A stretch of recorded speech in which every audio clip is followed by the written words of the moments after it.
I'm here today to present you a masterpiece of Bartolomé Esteban Murillo, a Spanish Baroque master who was born at the end of the year 1617 and died in Sevilla in 1682. Murillo was specialized in representations of the Virgin and the Child. You see here the Virgin, the Child, on the lap. She sits on a stone bank. Here you have two angels. One is looking on Maria and rings a mandolin. The other one looks into the face of the Child, laying backwards, and he rings a violin. Above you see a ring of 6 cherubim. This painting of Murillo, called Virgen de la Faja, dates from around 1660. In 1660, Murillo founded the Academy of Art in Seville, and he is at the height of his powers. His style has reached an intense maturity, and Murillo combines a transparency in the atmosphere, a soft coloring, and the contours of the 6 cherubim are dissolving in the heavenly light. The soft, airy contours refer to the knowledge of Van Dyck's works.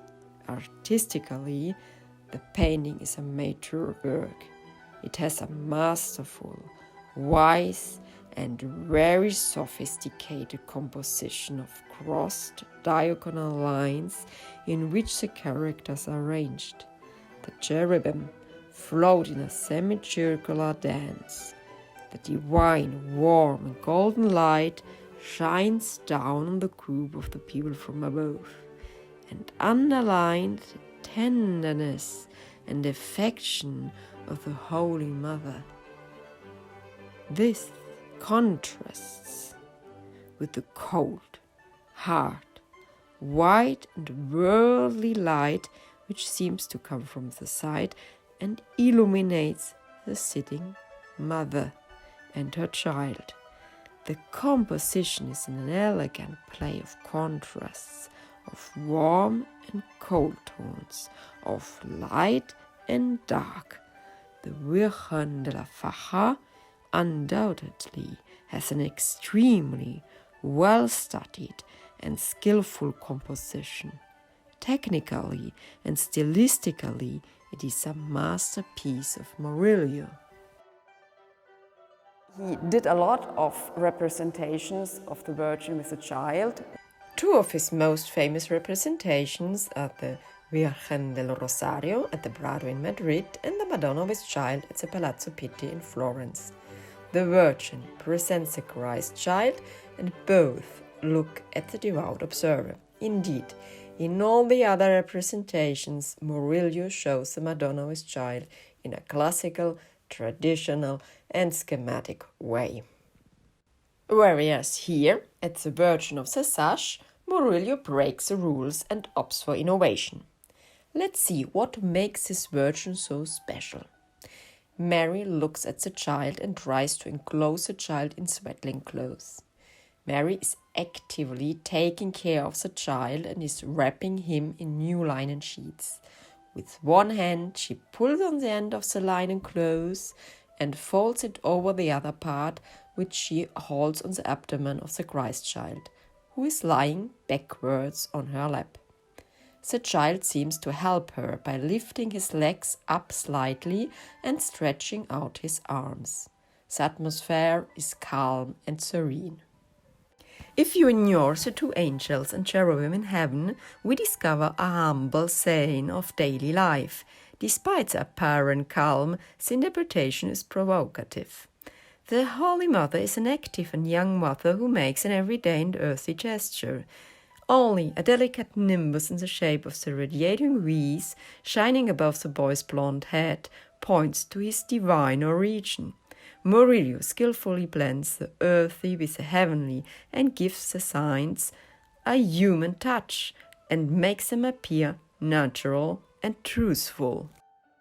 It's not only the Virgin with the Christ. is a mother with a simple child. So Murillo combines the devotion picture with a genre painting. And here on the stone bank you see the girdle, the sash, which gave even the title to the painting. Because you have this small girdle which will be put afterwards on the linen to keep it. And this element, the girdle, gave the title to this masterpiece. It was so amazing that at the same time, once it was finished, already 2 copies had been made. It's unusual to see a Holy Mother doing such a daily gesture. So it was unique, not only unique in Baroque time, it was unique in the whole history of art. So the title of this painting, Virgen de la Faja, was also translated in Italian, Madonna della Fascia, in French, Vierge à la ceinture, and in English, here, Virgin of the Sash or Virgin of the Girdle. This is one of the rare masterpieces of history of art which got a title. And the title is really in the action. Here you have the girdle, the sash, because usually you put first the linen bandage, and to fix all you need this kind of girdle. So the painting got a title from this small element lying on the stone bank. Virgen de la Faja means Virgin of the Girdle or Virgin of the Sash, and in Italian Madonna della Fascia, and in French Vierge à la ceinture. So the title is the same for all the languages. And that's unique because you have from the 17th century until today always the same title. It's really a unique masterpiece. There's no other representation of the Virgin with Child in this way. And in 1835, when the French King Louis Philippe decided to extend the Louvre collection with Spanish masters, he sent an art commissioner, Taylor, to Spain. Taylor came to Sevilla and bought 2 paintings, one Velázquez and here the Murillo. So the painting came to Louvre, and when the Louvre did the inauguration in 1938 for the new gallery of Spanish art, this was one of the masterpieces which has been exhibited in 1838. Unfortunately, with the revolution in February 1948, the French king had to abdicate and fled to London. But all the paintings had been paid by the private treasury. The King Louis Philippe in England got all his painting back. He in 1850 died. And in 1853 the whole collection of Spanish masters had been sold in London. Duke de Montpensier bought it and went back to Sevilla. He kept it in Sevilla for many years, but the political situation was so hard that he decided to bring his collection in security. And in Boston it was exhibited during 6 years. And the Virgin de la Faja was so in the United States. He missed so deeply his works that before giving them to Boston, he made a whole collection of photographs.